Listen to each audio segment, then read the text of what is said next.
Hi folks, welcome to CNB. I'm Siddharth Vinayak Partnkar. Thanks for joining us.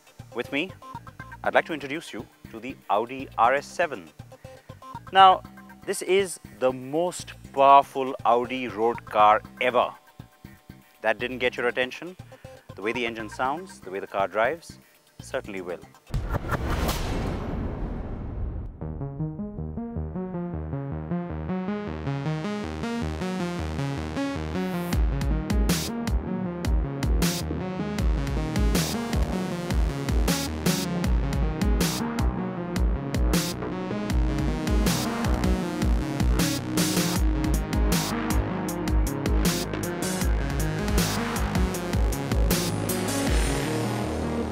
Yes, it's lethal.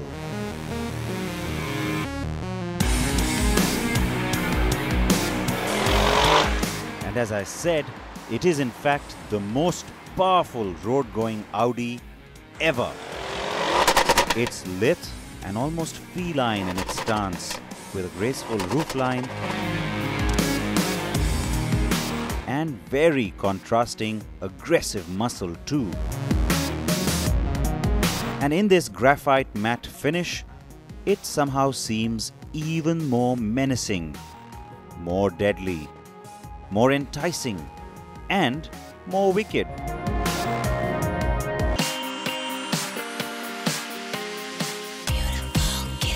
The Audi RS7 is a beautiful killer. It's a femme fatale, and yet it's precise, clean, and just so very powerful.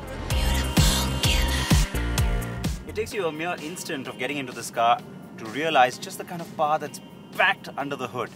It is absolute exhilaration with just a touch of the accelerator. That's right, the 560 horses doing duty under that hood come from good stock.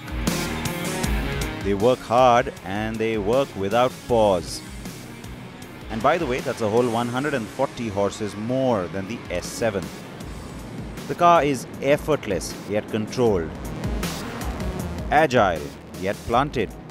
And oh yes, there is a reason I love this job. In fact, today there are 560 reasons.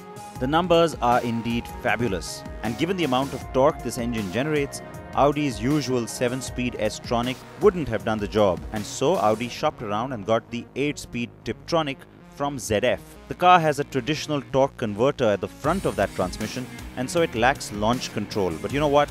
You don't need it. It does 0 to 100 km per hour in under 3.5 seconds.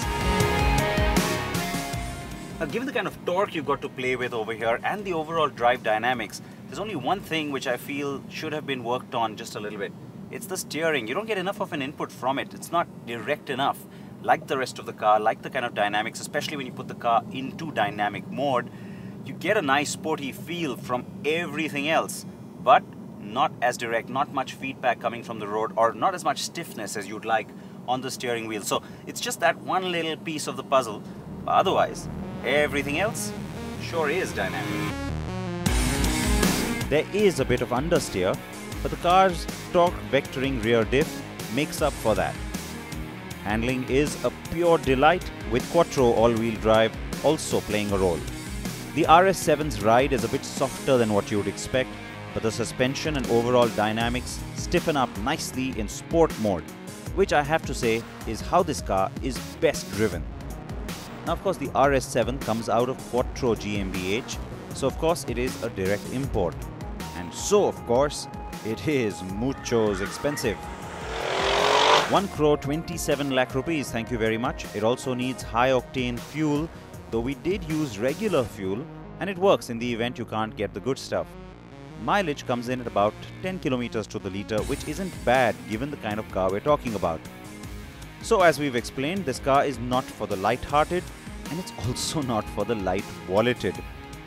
The car looks like $1 million alright, though I'd advise anyone buying this not to go for such low-profile tires here in India.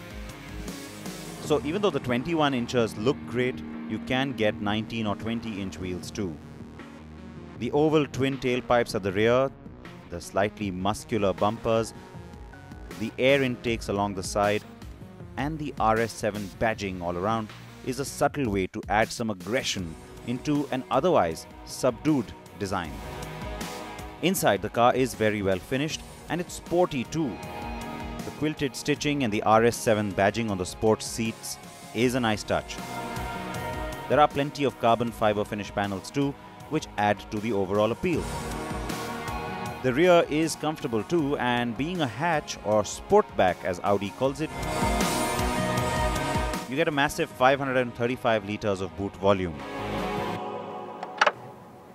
Now, one of the reasons why I waited this long to get this car onto the program is because, you know, when you have a car like this, you've got to do it right. So I wanted the right kind of road, really, to go with a car like this. And so I waited till I could get some time out, come across to Mumbai, get the car, come to Lonavala, and then drive out to Ambi Valley. That's the road I really was hoping to get this car onto, because it is one of the best driving roads in India, no doubt about it.